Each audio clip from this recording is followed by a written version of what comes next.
time when people are looking for answers, this show asks the right questions. Welcome to the Mac Files.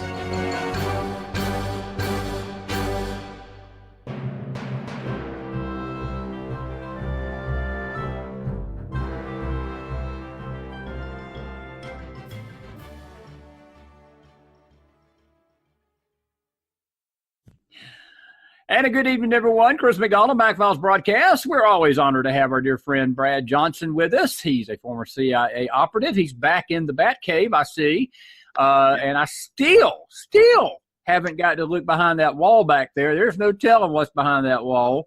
But I want to just say this before we get started with the interview. I had the absolute pleasure of meeting Brad in person finally last month in Washington. And Brad, it was such an honor to see you in person. Thank you for the dinner and conversation. We had a really deep talk. It was good. It was good stuff. It's just a good fellowshipping with you, buddy. It's always a pleasure to meet people in the field. It was great. But good to have you now in the Mac Files, and we're looking forward to this discussion, buddy. Thank you so much. Great to see you again. Yeah, great to see you, my friend. And Brad, you mentioned to me the National Intelligence Strategy Report that comes out every 4 years, I think you said, came That's out correct. in January 26th of last month. And I know you got some thoughts on that, and I'm going to let you sort of start us off with that tonight because that's very important. And it sort of goes into something that we reported today on our website. The Pentagon, they requested $750 billion in their budget for 2020. I guess they do these budgets ahead of time. And they mentioned in this article that the threats that they really highlighted were Russia and China. And I want to say Iran, but I think Russia and China stood out to me in the article that those were the two main countries that the Pentagon has got their radar on that they feel like is going to be causing America the most trouble in the years to come. I'm going to let you jump off from here and tell us a little bit more about this. Absolutely, yes, and that is correct. I mean, the common term used kicking around threats to the future is the 4+1 is how it's referred to, which is China and Russia, which I think anyone would look at those and think, well, those are long-term problems and things that need to be watched. And it's Iran, North Korea, and then terrorism. So Iran, North Korea, and terrorism are more ephemeral. I mean, those I may be wrong, but 20 years from now, I would expect those things not really to be problems. Maybe to some degree, but maybe 2 out of the 3 gone or somehow changed so it's not a particular problem. But Russia and China are not going anywhere. They're still going to be a problem. I don't see that just resolving itself. So I would agree with that assessment that if the impression you got out of the Pentagon, what you were looking at from the Pentagon. So yeah, of the 2, the greater among the 5 are those 2 for long-term strategic planning and things we need to watch out for. Now, natural segue then is to go into the National Intelligence Strategy paper that, as you said, it came out on January 22nd. It's produced every 4 years. And this was something that was started on the heels of 9/11 after Department of Homeland Security was put into effect and created, and there were a bunch of changes. This is one of them. So what they did is they created this paper that talks about the strategy for intelligence that we need to use and what our plans and intentions are for that strategy and what they can say publicly.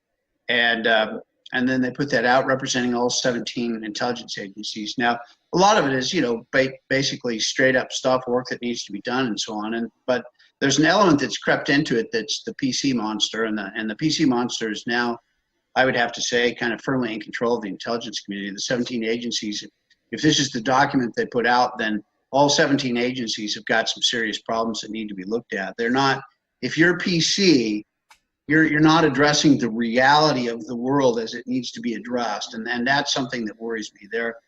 The competence level is of the leadership is, I think, what we can say across the board. What we've seen certainly famously right now with what we're going through at DOJ and FBI, and as you go down, things evolve and change a little bit as to who's there and what they're doing. But in the leadership levels, I think all of the 17 agencies are in some trouble now as to what they're doing. Just that they've been caught up in the PC stuff. Now, what I'm referring to specifically in this report is they talk a lot about accountability and lawfulness.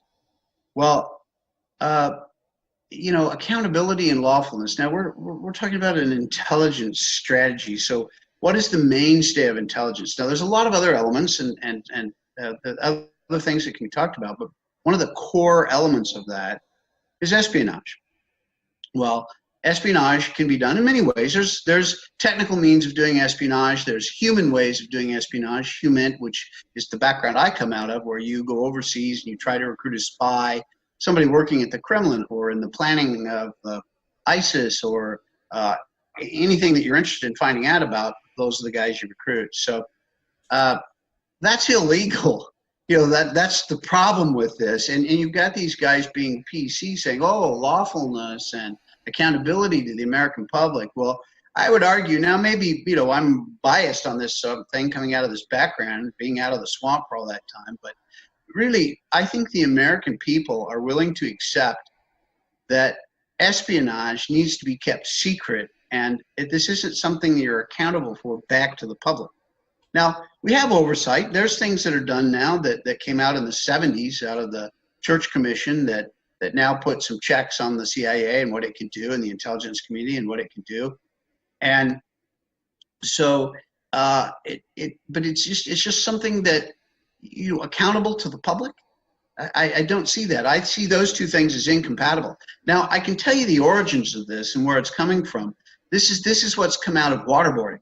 And waterboarding became such a political football. Yes. But I want to talk about waterboarding a little bit. First, the definition by law, it's a legalistic thing as to what's torture and what's not torture. So torture, if you read the law, now I'm not a lawyer, so it's a layman's perspective on the thing. But if you read the law, it basically talks about permanent damage to an individual. Okay, let's just take that at face value. Permanent damage to an individual. Now, waterboarding, as Jose Rodriguez came out and said, he was head of CTC, the Counterterrorist Division, Center at the time of the waterboarding. He said less than a handful, so less than 5 people. So I think we can, based on that public statement, I think we can safely say 4 people were waterboarded. That was 4, and so 4 people are waterboarded. Now we've had something like 3 times that number of journalists here in the United States have themselves waterboarded, so then they could go on news and talk about what it's like to be waterboarded. So let's just say the CIA waterboards 4 guys, and one of which was the guy that slit the throat of a journalist from the Wall Street Journal. And so, how much pity do we feel for these guys?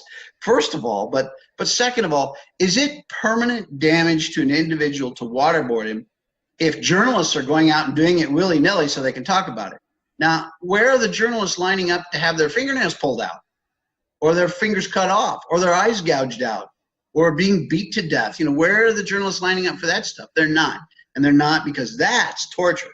We all know that's torture. So I would argue the definition of torture does not include waterboarding, because even the interrogators, as part of their training, are able to volunteer to be waterboarded, of which many of them do it. So as part of your training to become an interrogator, you waterboard yourself. Are they permanently damaged? Are the journalists permanently damaged? I just don't see how you can argue that they are. They're just not. So it clearly does not fit the definition of torture. And I think if this were to come to a vote, personally, I think at least 80% of the voting public in the United States would agree with me. But you have the Democrats who have become so hardcore to argue on everything, and it's just gotten worse and worse and worse, that this is something that they could argue about. And you had a few Republicans that would join in that and argue, but they did it out of political expediency. They didn't do it because of any moral stance or something that they really thought through as to what it was. And my opinion, I may be going out on a limb, but I think I've got 1,000 times the moral stance on this issue that those guys ever dreamed of having. So I wouldn't listen to a person on the Hill as to what constitutes torture, because they're going to say whatever's convenient for them at the moment, not what it should be.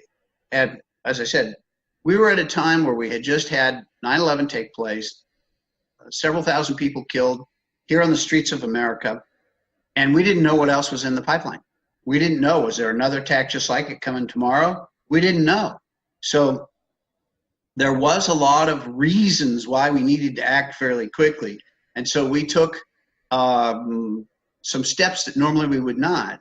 Now, these sorts of things like taking these people prisoner and keeping them and interrogating them and screwing with their sleep and screwing with their food and waterboarding them and all that sort of stuff. Mostly you don't need to do that stuff. But in those circumstances, I think the decision was the correct one. And I just don't see it as an immoral, evil thing or as torture. But what we've seen bleed into the intelligence strategy, this every paper produced every 4 years, is that PC element now. So we've got the entire intelligence community essentially saying what you did in the past, waterboarding, was all evil. And that, taken in combination with what we see out of there that was instituted, you and I have talked about this before in previous interviews, but what we saw instituted by John Brennan, the former director of the CIA, who basically eliminated the operations directorate out of the CIA and eliminated espionage out of the CIA, where you try to recruit individuals. And then what they did is they turned that over to what they call our overseas partners, these liaison relationships we have with these overseas partners. And then they all say, oh, well, now we're doing espionage that way. Well, okay, that's a lie. That's just simply something that's untrue. That's what they're reporting up to the Hill. Everybody on the Hill thinks that they're being told this and they believe it, but that's a lie. Because what is the definition of espionage? Espionage is something that, for example, these are actual things I have done out in the past. You recruit an individual to work for the United States of America and tell us the secrets of his country to make the United States a little bit safer, to make our national security a little bit better. And what good is it if everybody knows who it is who's talking to? That's not espionage. So espionage is when only I know and the CIA protecting his identity knows. That's espionage. If you go to your overseas partner and go, hey, country X, I need a guy who can report on this. They go, yeah, sure, here's your guy. They know, is their service penetrated? Is their service sharing that information? Do the Iranians give them $100,000, or do the Russians give them, $500,000 or $1 million to come tell them everything they know as part of a liaison relationship they have with that country? I mean, all of these services and agencies that are out doing espionage have relationships with a whole bunch of other people. It's not just the United States. So you can't trust what you're told, because how do you know who's not supplanting that information with crap? And so anybody could be doing it. And if they know that you're getting that guy, they know what his access is, so they're going to make sure he doesn't know anything of value. So the information he's learning is probably not good anyway. So even if he's being honest with you, which, again, you go back to that service, why would they be honest with you? Why would they give you a guy who really does report on that stuff? What? Because you're going to pay him. Their motivation is more likely to be, yeah, I'll give you my brother-in-law. I won't tell you it's my brother-in-law. And I'll tell you that he works at X. He'll tell you all this stuff. And then I help him get documents to prove that he works at this place where he doesn't. And then I feed him information, so he gives all this stuff to you. You pay him, and he splits it with me. Hey, we all go home richer. That's probably one of the more common things that these guys do. So you see this shambles of what's happened, and this report is, I've got to say, the intelligence community has just gotten so emasculated that they just don't have the huevos anymore to stand up and say, look, this is espionage. This is a dirty world, ladies and gentlemen. I'm sorry, but sometimes that requires elements of us doing things that aren't that easy. Now, the military gets that kind of support. We all know, what is the job of the military? When in periods of conflict, they go kill people. Sorry. Okay, that's not a pleasant thing. But it's a dirty deed that needs to be done. And they're respected and admired, and they should be. I'm in complete support of that. But yet, espionage is somehow something worse. Generally speaking, in espionage, you're not killing people, you're stealing secrets. And so why is shooting your enemy great, but stealing your enemy's secrets evil? So, it's just all upside down. I got to say, the wussification of the United States has now completely carried over into the IC. Dan Coates, who's the DNI, Director of National Intelligence, he should be fired. It's just, the problem with these guys is Dan Coates is a good example. Dan Coates was a congressman for a while, and then switched over, got elected into the Senate. He was on an oversight committee for a while, but what's an oversight committee? As an oversight committee guy, you're basically a consumer. You're reading reports that are done. You don't have anything to do with the operations where where things are obtained, where you're gathering stuff. So they don't know anything about operations. They don't know how to run operations. They just don't understand any of that stuff. And I don't think they should be expected to. And yet he's named to be the director of national intelligence. So what do you expect out of that guy? He's a politician. So what do you expect? You expect a political document, which is what we have out of this. And how are political documents these days? They're PC. So this is what we have. They're so badly off base that I'm not sure that these 17 agencies now involved in intelligence can be fixed with what's there. I think part of draining the swamp is what President Trump needs to do at DOJ and FBI. You got to get rid of leadership that's there. You're never going to get this stuff back being honest and on track and doing its job with the leadership that's in place. The CIA, most assuredly that way. NSA, all of these agencies, I think it's all come that way. It's all been controlled by the resist movement, and they're against President Trump, and they're not for the United States. If they were for the United States, they wouldn't be saying public accountability and lawfulness. They would be explaining to the American public, yeah, okay, espionage is illegal by those countries' laws, but hey, it's a dirty world. Somebody's got to do this stuff, just like the reason we have the military. Somebody's got to be prepared to do the hard things that need to be done in life sometimes. So I just, it's one of those things that I worry so deeply when I see this type of report come out. And like I said, Dan Coates should have been fired the day this report came out, and just reading through it and then gone through each of the intelligence agencies involved to see how much support they put into this to come up with these sorts of responses and answers as to how to go forward. So that's my take on the national intelligence strategy. I'm tired of these, ballless wonders who don't want to stand up and do the job. Now, I will make some exceptions for the military. I would say, there's a lot of good guys there that want to do the right thing, and a lot of them understand what needs to be done. Leadership, they need some help now. They're not what they used to be. Brad, you've talked about it on our program before, and let me mute you a little bit there. Brad, you've actually mentioned Gina Halpin is not helping matters either, because she's at the top of the CIA. You've not been a big fan of hers, and I'm just curious what her role is in this. Coates, I've never liked. I never have understood him being in that place where he's been placed. And I hope President Trump is listening to you tonight. I hope that he's listening. I'm serious. I do. I hope he's listening and does a house cleaning to these wussies, because look, intelligence, if you think about it, look at the last war we got ourselves into, the Iraqi war. What was the biggest debacle in Iraq? We had bad intelligence, because it was these same people that you're talking about tonight that was telling us a bunch of, stuff that, we found out that maybe it was true. But again, they were called into question. And again, a lot of this intelligence that we're being told now, if they're watering down, like you said, the espionage, I'm sort of like you, man. I would rather steal some secrets and go kill folks. That's just Chris, and I think that makes a lot more sense. But it just seems like you're right. They get a bad rep. And again, you can't be politically correct right now, because our enemies are sure not politically correct. Do you not think that a Russian spy or a Chinese spy or somebody that's doing their espionage in our country would be politically correct about America? Hell no, they wouldn't. They'd do their job, and they would do exactly what they've been called to do, and that's spy on America and take secrets back that ultimately will lead to our destruction. We better damn well play the same game.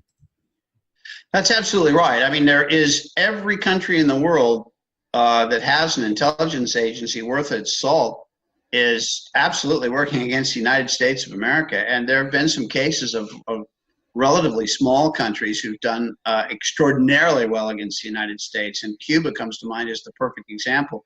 Relatively small, but they're determined and motivated, and they stay at it for decade after decade after decade. So that sort of sustained effort eventually produces results. And we've seen Cuba do quite well against us, and had a young lady, I've forgotten her name now. She got caught and convicted, put in jail, I believe, and she was a Cuban spy inside the CIA as an analyst.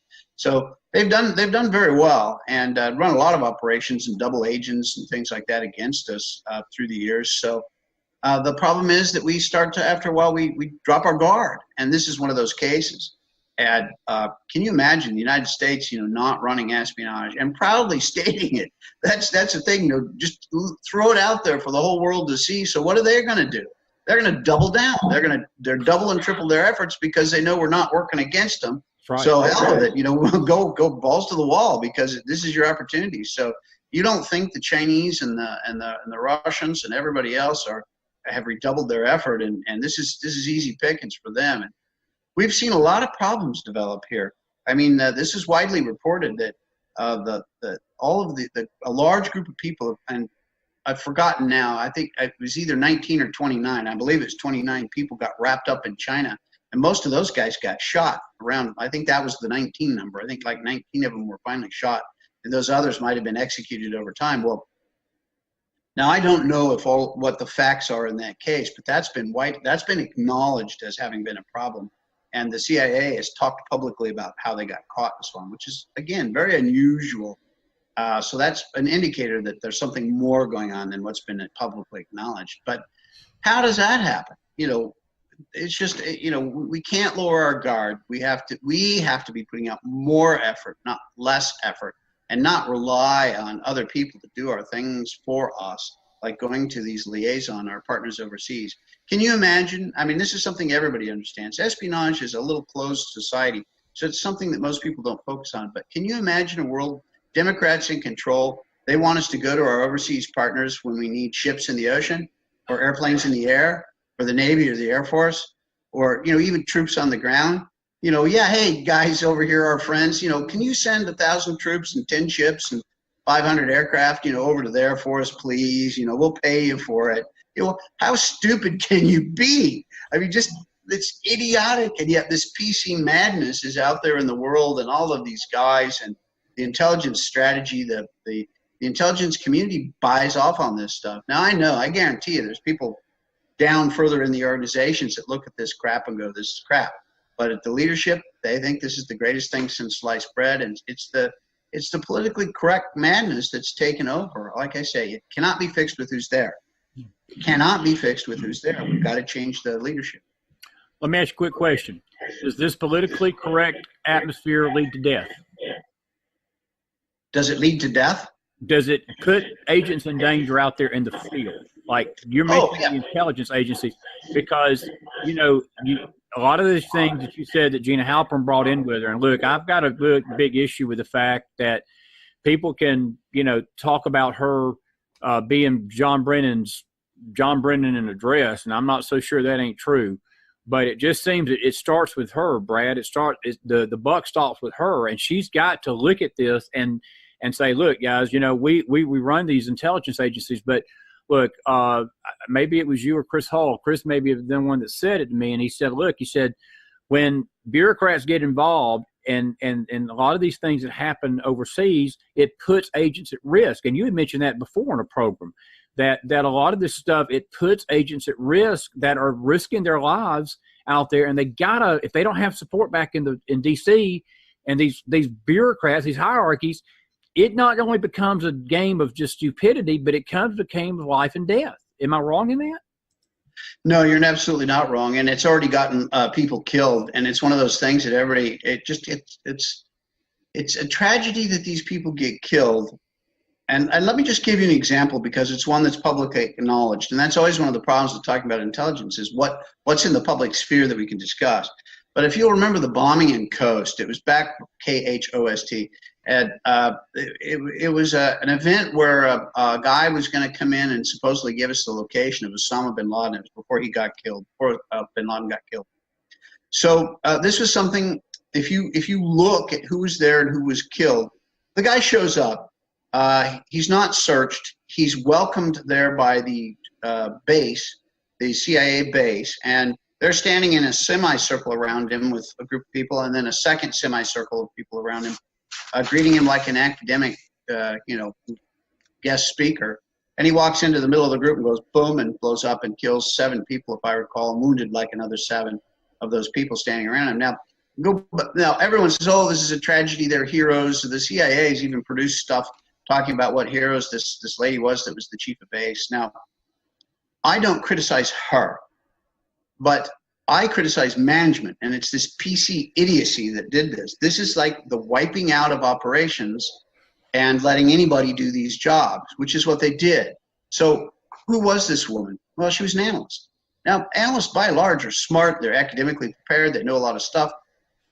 But they're academics by nature. They're analysts. This was an operational event. That's different. It's a different type of person and different training that now no longer exists within the CIA, which is Gina Haspel's is maintaining that that policy, if you will. So you have a woman who's an analyst out there. Now, I'm an ops guy. I've had those meetings. Now, what's the first thing you do is frickin' search the guy. And you only meet him with one person, because who's at risk? One guy. And, you would have that guy searched and then come and talk to the one guy. Maybe one other person there if I needed translation and so on. But that would be it, because you don't go out that far on a limb with all of these people's lives. So this woman had all the wrong training for that job. As an academic, as an analyst, she was looking at it as a visiting dignitary coming from another university or some think tank or something, where this was a respected person coming to visit, and it was like an official visit. And so she lined up her people in a semicircle to welcome him. This was a welcoming committee. Well, operations and intelligence is not welcoming committees. So that woman's training was wrong for that job, and all those people were killed. Again, that's not the criticism of her. That's not her fault. It was why was management putting an analyst in an ops job? For God's sake, that got all those people killed and wounded. That was management. That is CIA management, and that's their game plan now. There is no operation, so everybody can do any job. All training is one size fits all. So, oh, you're going someplace? Okay, you need these 3 training things, off you go. With that operational cadre gone, getting people killed is continuing to take place. Your operations have degraded. The information intelligence that we're producing is degraded. I mean, the whole thing is fracked up. Now, it can't be fixed with who's there, because Gina Haspel's career, so she knows all this stuff that I'm saying. But what's she doing about it? And that's nothing. And she's doing nothing because she agrees with this. This was something she was there and promoted and put into jobs and worked closely with the guy who put in the modernization, as it's called, which was John Brennan. Also, 2 of the top 3 people at the CIA, the other 2 besides Gina Haspel, whose names I forget now, but those 2 people had been brought back from being retired by none other than John Brennan to implement that modernization program, to implement this program. And those, Gina Haspel brought one of them back out of retirement and brought the other one over. Those are the main 3 people at the CIA to this day. So they're the ones that caused this problem, that implemented this idiocy. And so that's who's in charge. So like I say, the CIA cannot be fixed with who's there. It just cannot be. It would be such a political nightmare to walk in. What needs to be done is, President Trump, if you're listening, brother, I'm on your side here, but you need to fire all those people and put in some good people. I've got some names if you want them. I'm happy to make some suggestions. And get some ops guys in there running ops, and get the analysts in there running analysis, and separate the 2 out the way it has always been and the way that everybody else in the world runs it. There's good reasons for this. Your ops professionals need to run the ops. And the Marine Corps is famous for charging the hill and killing everybody up there and taking the hill. Okay, that's not me. That's not my training. That's not my background. Don't send the Marines out to recruit spies overseas, and don't send me up to charge the hill and kill everybody up there. Let the guys who are trained and able and capable and selected to do the job do that job. The right tool for that job. And that's where we're just lacking this, like I say, the PC nightmare that's taken over intelligence, and that's bled over into everybody else. And I think the reason has been the waterboarding, because it was just such a club that the liberals could beat everybody with. And nobody's willing to stand up and say what I've said. Nobody publicly says the thing about waterboarding not being torture. They're all afraid because they're going to get criticized for it. Well, I get criticized. I'm not a politician, so I don't have to get elected. So I guess it's easy for me to say, but it's so obviously true. Why, is that so hard for somebody to stand up and defend? But it is. I'm with you, brother. Let me ask you this, Brad. Do you think, look, I believe President Trump has done a good deal of getting rid I think Sessions had a little bit to do with this. I know Barr's going to probably do it too. How far has the cleaning out of the FBI, CIA, of these swamp creatures on a scale of 1 to 10? How much progress have we made? And on the same scale of 1 to 10, how much is needed to be done? I think you sort of answered that, but I'm dealing more with specifics here of what needs to be done, because you've mentioned it over 2 or 3 times already that this can't be done with the people that are in charge right now at the CIA. You're basically telling us tonight that there needs to be a full house cleaning top to bottom, pretty much in all these agencies. I mean, there's just no question. I mean, that's the only way. That's the only way forward. I mean, I like I say, I don't know that that's politically feasible. So I'm not arguing that it is realistic to do. But you want to fix the problem. That's what you need to do. Is to how far we've gotten along in DOJ and FBI. I mean, I would say 95% is left to be done, and maybe 5% has been done. You've gotten rid of a few good candidates to be fired, like James Comey and some of the other guys there. But who's backfilling? And Barr that's going into DOJ. If you listened closely to what he was saying in his confirmation hearings, and he wasn't talking about cleaning house, and a lot of the things he said were very favorable to the liberal position and continued corruption. So I don't know. He may have been saying those things to be confirmed. I'm sure he believes to some degree what he was saying, but I'm very doubtful that he's going to be willing to stand up and do what needs to be done. And I don't think there's anybody that can. I mean, I don't think, maybe after President Trump is reelected in 2020, he might, since he wouldn't have to be reelected again, it might be something he'd be willing to take on. Now, one of the other things we've touched on before too that might, Trump is a brilliant man. Like I said, I wasn't so sure when he got elected what we had there, but he's a brilliant man. You just look at how he plays everything and the pressure that he stands up to and the criticism that he stands up to, and I really think he's a brilliant man. Now, he's widely recognized to be kind of crude, but so there's crude people who are very smart, and I think we have an example of that with President Trump. Not the smoothest guy in the world, but still he's got what's important there between the ears. Right. Now, I think, and to some degree, he knows what all is going on there, that this collusion thing is fake, and he knows that all this had to get drummed up, and it's all been falsified. And I think he knows that if he just bides his time, that stuff is going to blow up in everybody's face. It's going to blow up in the face of liberals. So I think that President Trump has this thing calculated about right. And he's letting all this stuff play forward, and the stuff start to bubble up. Now, we've started to see just in the last week some of the information, something you and I have talked about before, something I talk about publicly and in my op-eds a great deal, that just absolutely conclusively proves the corruption at leadership at DOJ and FBI, and that is the way that Hillary Clinton was handled. Now, we've already seen with Lisa Page, she's let loose some reports that Congress knew a year ago that is just now being made public that says the FBI was going to indict her, and the DOJ came over and said no. Department of Justice leadership said no, you're not indicting Hillary Clinton. I don't care if she's guilty. You're not indicting her. So now as all this stuff bubbles up, you've got collusion at Department of Justice with Hillary Clinton. So now, okay, President Trump's position is going to be pretty strong at that point. Now, the Mueller report's coming out here within the next week or two, according to all sources, and you can pre-buy a copy of it on Amazon for $9 if you're interested. And so we all know there's nothing there. And you can tell by what the Democrats are doing. Schiff, the Congressional Oversight Committee chairman, is already calling in all of these witnesses that he wants to do. Well, if Mueller's got is going to do a big dump on Trump, why would he be doing this separate investigation now? And why would you need a separate investigation when you still have a special investigator working on it? So a special prosecutor working on it. So he knows what's coming. So that's why he's creating this other investigation. But now Trump's going to be able to see no collusion. Nothing of this was true. In fact, for them to make their case, DOJ had to corruptly cover up for Hillary Clinton, who's guilty as hell.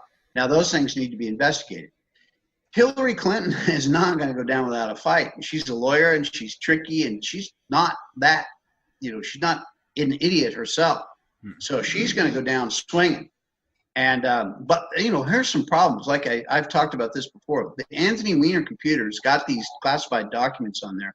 According to the FBI IG report, we're talking maybe more than 100,000 classified documents, and thousands upon thousands upon thousands of classified documents, for sure, confirmed by the FBI IG report. So every one of those is illegal. Every one of them is individually a crime. If you or I took home one classified document and took it home, that's illegal. People go to jail for that stuff. We saw General Petraeus got in trouble for precisely that. He had one document locked in his desk drawer, which he showed the woman who was writing his biography, who also happened to be his lover. He showed that classified document to that lady. Now, that lady also had a clearance.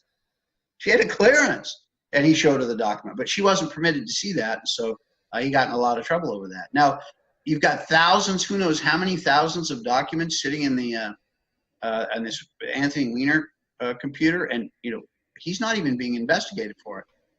Well, that is absolute proof of cover-up and corruption on the part of DOJ to FBI. Until you get to the bottom of that, until you address that, you cannot say that DOJ and FBI are free of corruption. They are politically corrupt. It is the leadership's fault, and they need to be held accountable. Now, is Barr going to fix that? My argument is that he will not.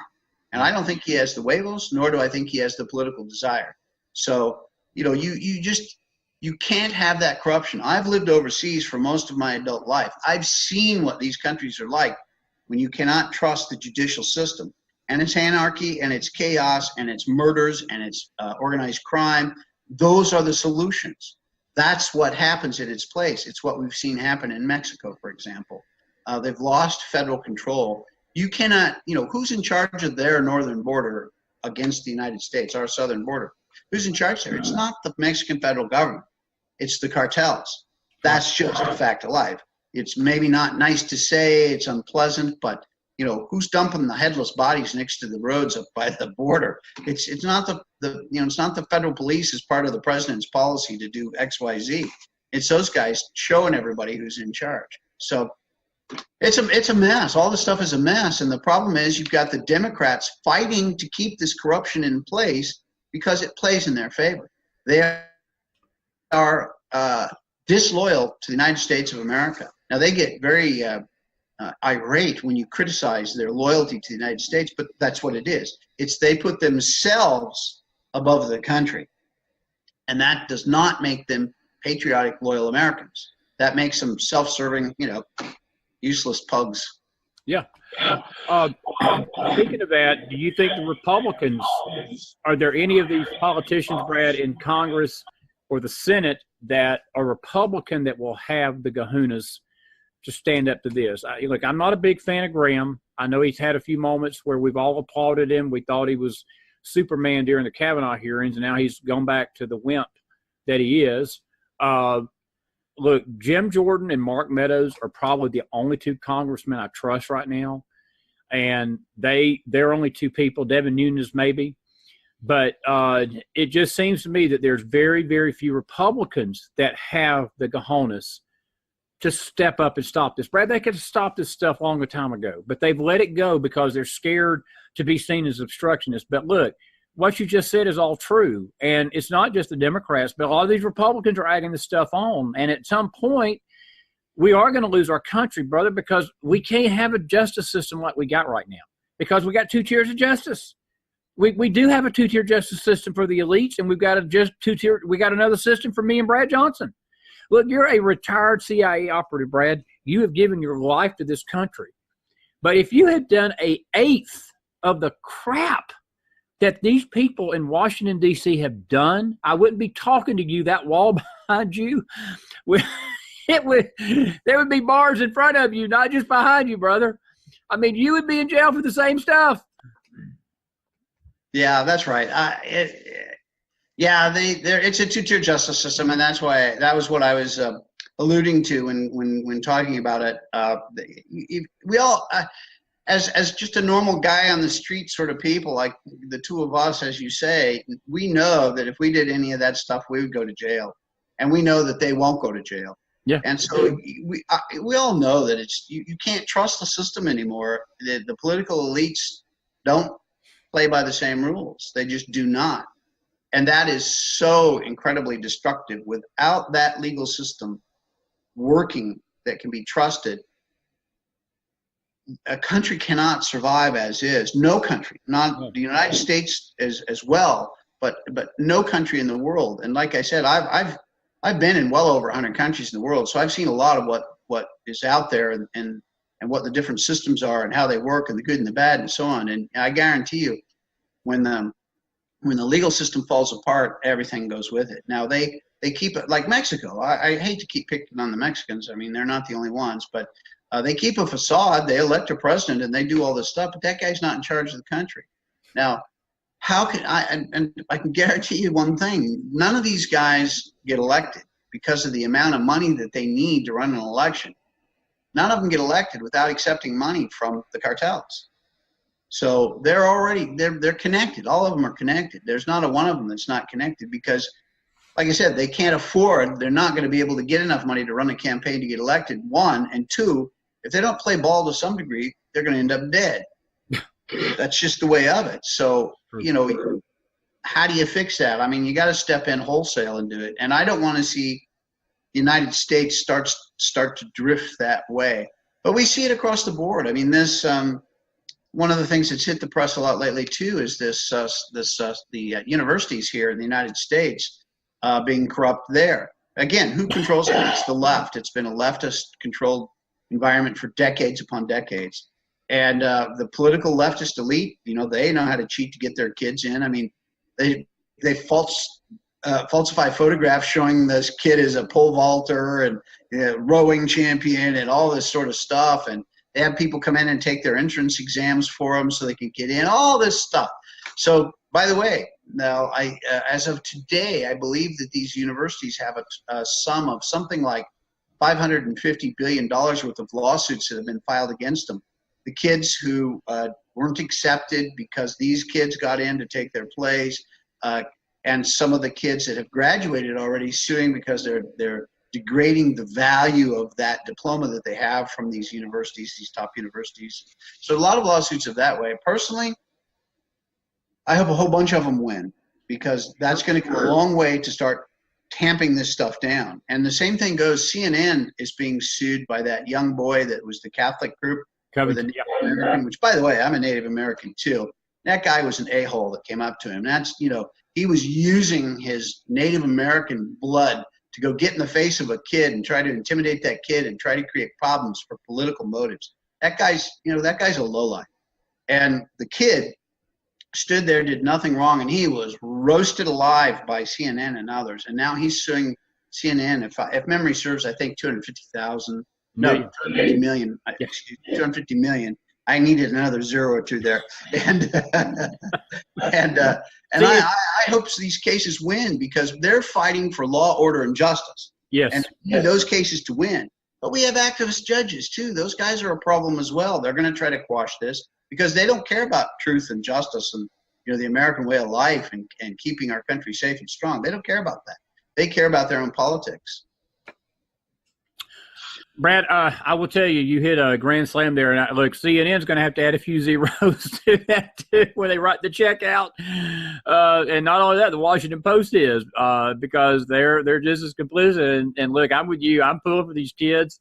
I'm pulling for these kids that sue the colleges. I am. I didn't hear about that till you just mentioned it.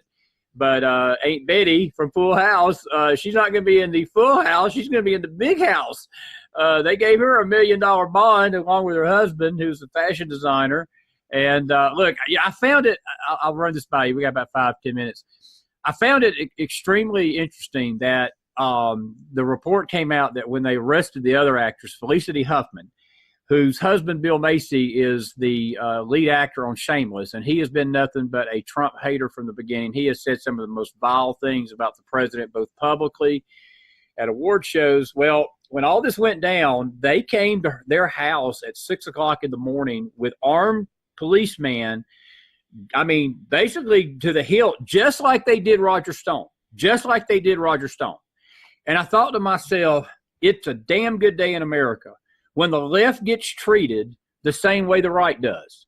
Because the left was just clapping their hands, man, this was great. We showed Trump's former guy something. Didn't we just slam Roger Stone? Man, they got the message. Well, guess what? The left got the message the other day that there is something called justice for them too. And I thought it was hilarious to watch the reaction of the left to that compared to the way they did Roger Stone, who basically the only crime is that he likes President Trump. But we're talking, as you said, a lot of kids didn't get to go to college, Brad, because of this scandal. It's very, very important. I think personally, and I'll get your opinion on this, we'll wrap it up. I think this has got legs on it to go higher up. I believe, because look, there's been like 8 or 9 coaches, sports coaches, big-name athletic people, educational people.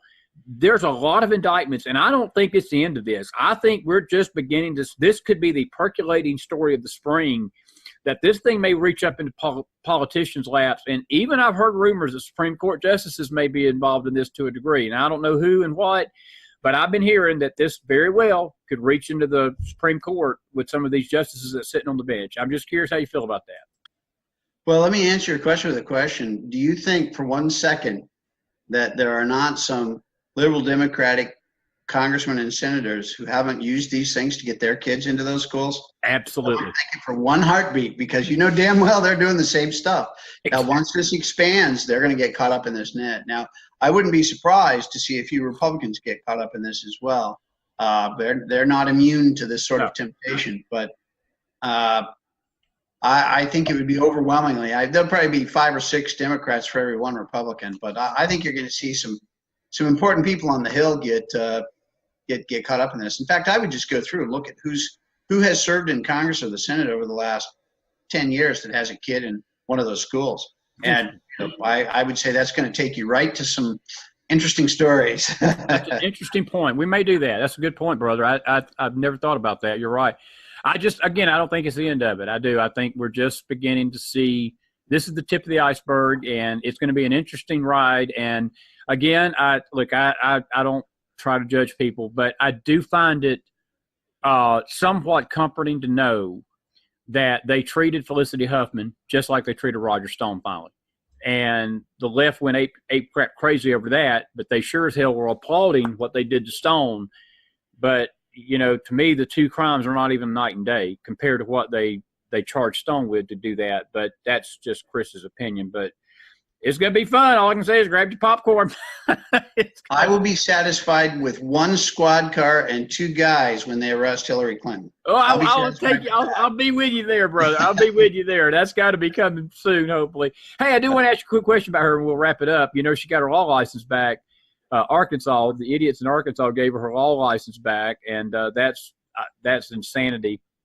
But I hear that there is a rumor that Huber continues to look into the Clinton Foundation, and he's beginning to pick up some signals that there's some legs to a lot of this stuff, and that we've not heard from Huber in many months. But I'm just curious, Brad Johnson sitting where he's sitting up there in D.C., have you heard anything about Huber and anything that may be going on with the Clintons? Because I've been hearing a lot of rumblings that there's some legs to this Clinton Foundation issue. I do hear about that, and from somebody who knows.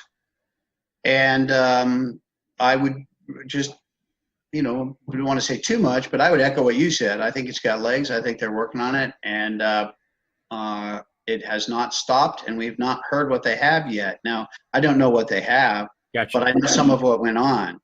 So just they've got to have something, and I know what went on. Put those together, and they're going to have some interesting stuff come out. So I would expect fireworks. Okay. I don't know when, but I would expect fireworks. Going to be a wild spring. Hey, one final question for you.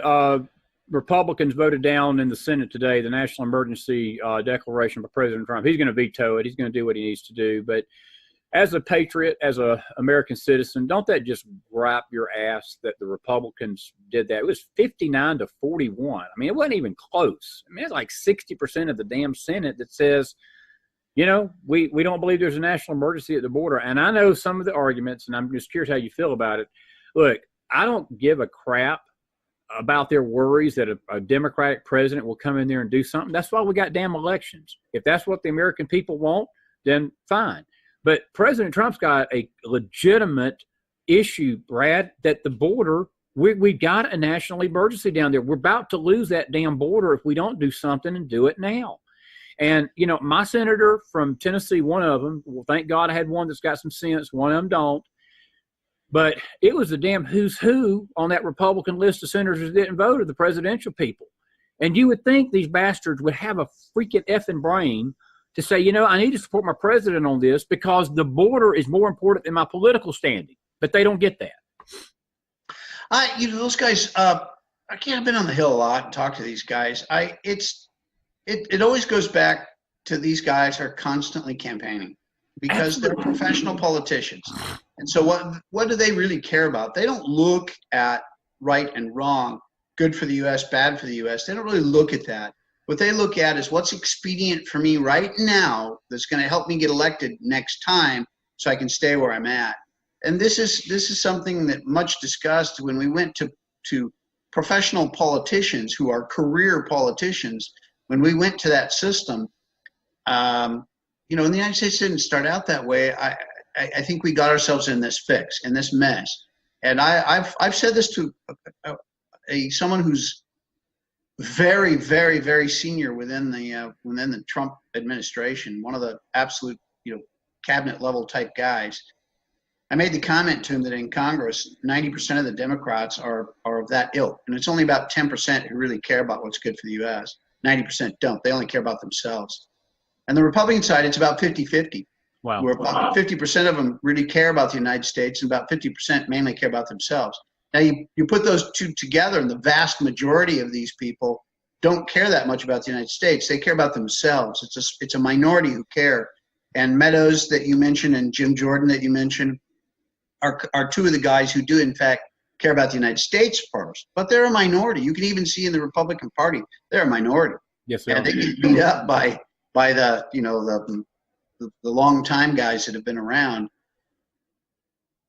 You know, again, it's one of those things where I don't think it can be fixed with what's there. Yeah. And are we electing people that are good? Yeah, we are. But, you know, you've got a hardcore Democratic support base that are bringing in these guys that are just nuts, like AOC, I mean, out of New York, Ocasio-Cortez. I mean, this lady's, and by the way, she you know, she supposedly graduated in economics. Now, having lived in countries that were former, you know, Soviet countries and socialist countries and all that, I actually can tell you why. You know, why does she come up with the stuff she comes up with? She did not graduate in economics. What she graduated from was political economics. In Eastern Europe, that's what it was called. In the Soviet Union, that's what it was called. You had political economics. They don't teach you the laws of economics where supply and demand and all of those sorts of things go together to make the economy run. They don't teach that. What they teach is the impact of politics, what's social justice, all of this stuff. So she has a degree in political economics, not economics, because the universities are controlled by the left to these day and age. And so those guys, you know, who knows? That guy might have graduated from Moscow, and that's his view on it. And when the Soviet Union broke apart, I had a lot of conversations with guys that were businessmen that, you know, had money and were trying to do things, but they had no clue of how economics work. You know, they were talking about selling their business and doing this and investing that, and they would come up with stuff that's like, well, you know, I need to sell this for $1 million. And I said, well, yeah, but that company's not worth $1 million. Yeah, but I need $1 million to invest it in this, and then that'll be worth money. It's like, yeah, so why would they buy this that's not worth $1 million with $1 million when that money's going to go over there and be worth more? They'll just cut you out and go over there. I mean, I'm babbling on, but it's one of those things. They just don't understand economics because it's political economics. So she just doesn't know anything because that was what she was taught. Yeah. Yeah. Well, look, you're not babbling. I think you're saying something that's very important. And I tell you, Brad, people can think she's crazy as hell if they want to. And look, she is. but she's dangerous. And Bernie Sanders is dangerous. That ideology is getting into the heads of these young kids. And these young kids are going to be the ones when me and Brad Johnson are down the road and we're having these conversations in our wheelchairs on the front porch of the Chris McDonald, Brad Johnson retirement home facilities. And we're looking at each other, and our country's being run by a bunch of socialists if we don't get our asses in gear down here in this generation and get this crap beat now.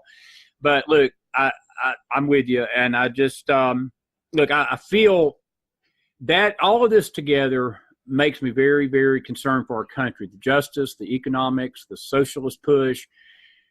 And Brad, it's a country that you fought for, you put your life on the line for. And look, we've always enjoyed having you on these shows because of that, but your insight. And, all I can say is I just hope that these people in the CIA get with it. And as you said, the PC atmosphere is taken out, because it's sad to hear all of this that you've talked about a little bit with their thing. Hey, I'm going to give you 2 minutes. Wrap us up. Final thoughts. Always great conversation. This has been no different. It's been good to see you again, buddy. 2 minutes final, and wrap us up. All right, thanks. I would say that we are fortunate in one sense. There's a lot of stuff stacked up against us, leadership in these different agencies and politics, and the movie industry, the Hollywood, all of those types are lined up against what's good for the United States, and they've got a lot of power, a lot of money. But we're fortunate in one sense, and I think that what we have right now is the president of the United States that we actually need.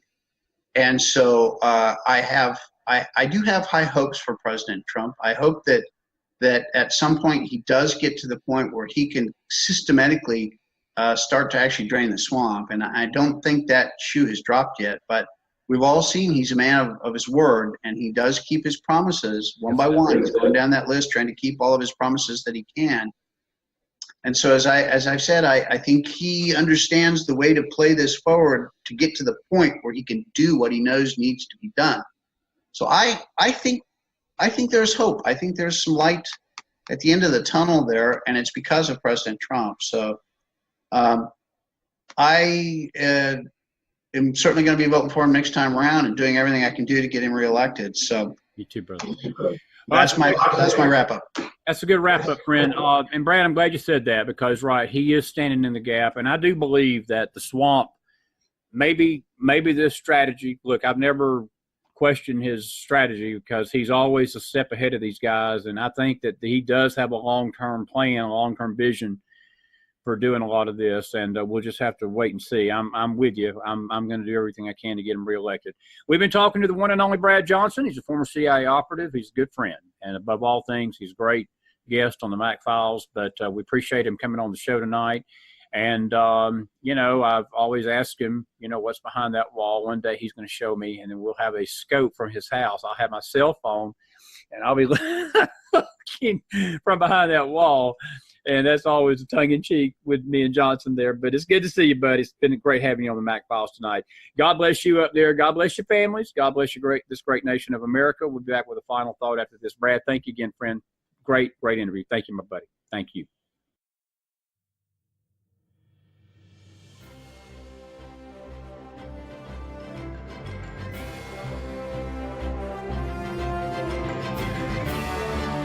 You've been listening to the Mac Files.